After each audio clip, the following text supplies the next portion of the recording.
A victory for one poses the potential of massive losses for the entire planet. Donald Trump's victory has sparked uncertainty about the future of global climate initiatives. Look, this is a hard COP. It is unfortunate with the U.S. election because the U.S. has shown a lot of leadership when it came to climate change, and I think that we're going to see some backtracking. We have to win together. So even if you pull out, you would still suffer the impacts of climate change, and it would still affect your population, and eventually your population would be unhappy with the way you are looking at this issue.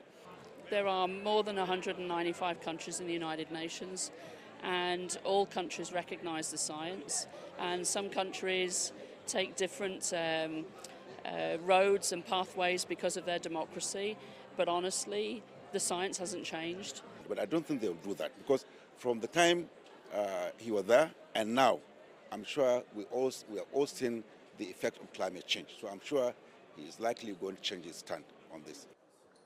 Many vulnerable countries are hoping for a less hostile approach to climate talks from the upcoming Trump administration.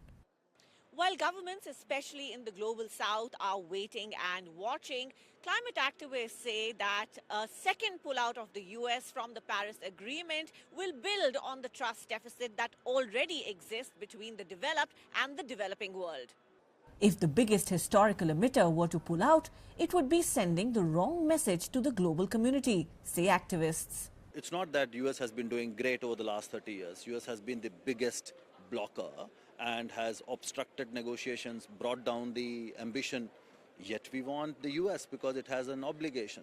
So Trump is going to reverse climate policies, be it support to the clean energy industry or doubling down on fossil fuel extraction.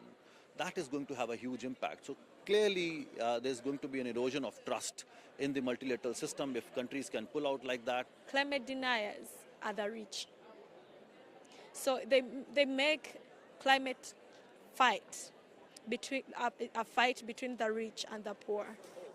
The fear is that the United States' stance could embolden other nations to delay or weaken their climate action commitments as well, putting further pressure on those fighting for climate justice.